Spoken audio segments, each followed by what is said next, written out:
Welcome to the sixth part of the extension development course. In this video, we are going to learn about making user interface-based extensions, in which we will add visible components like rating bars and progress bars that can be viewed on the screen. In this video, we will learn to create a rating bar component. You will learn the basics of creating a UI-based extension in this video. Learnings from this video can help you make other types of extensions as well. I will not focus much on the features of the extension, rather the main focus will be on how a UI-based extension is created.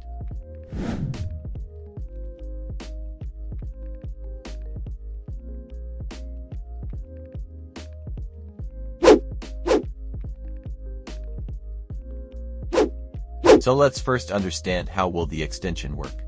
Firstly, the user will provide an Android view component. It is that component in which the user wants to add rating bar. Then we will create a frame layout inside the Android view component provided by the user. Frame layout is just another type of container that can hold a single child view. Then we will add our rating bar view inside the frame layout we just created. So, that's how it is going to work. Let's jump into the coding part. I always recommend checking the documentation of the component you are going to create. This will help you easily understand the functionality of it. Let's remove this default code.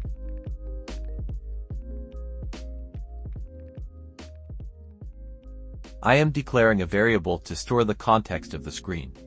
Make sure that it is android.content.context.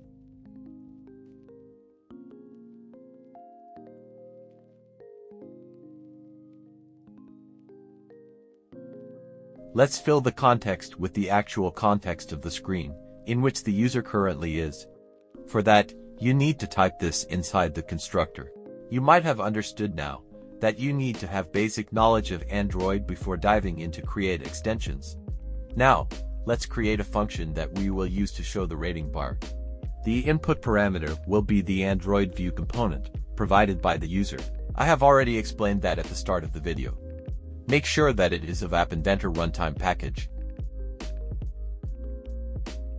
Now we will create a frame layout inside the component provided by the user. Type this to create one.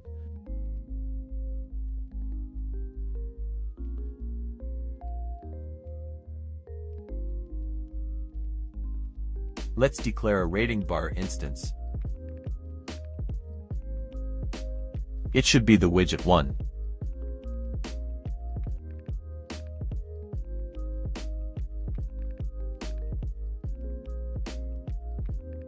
Now we are going to initialize the instance of the rating bar by providing the context we created.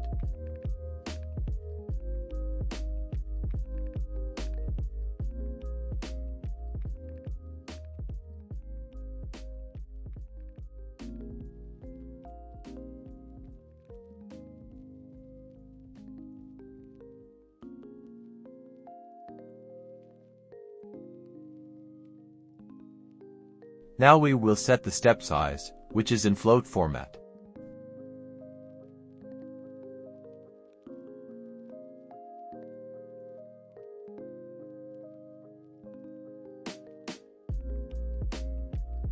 A 0.5 step size means we can also give half stars. But if we gave 1, then we will only be able to give 1 full star. Now, we will finally add the rating bar view inside the frame layout.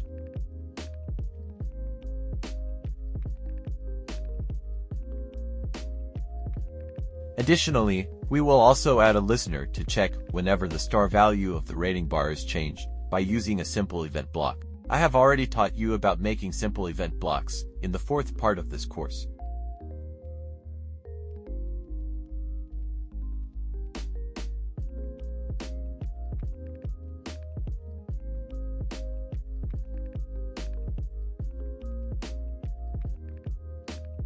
Here, this float value returns the current star rating that the user has given.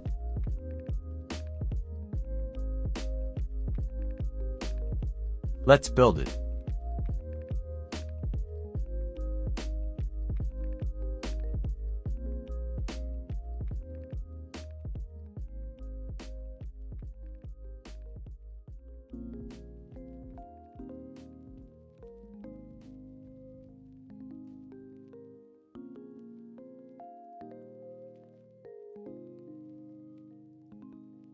As you can see, it is working. Let's see if the listener is working too or not.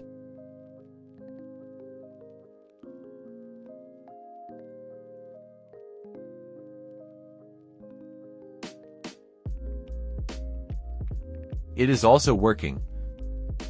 That's all for this video. See you in the next one.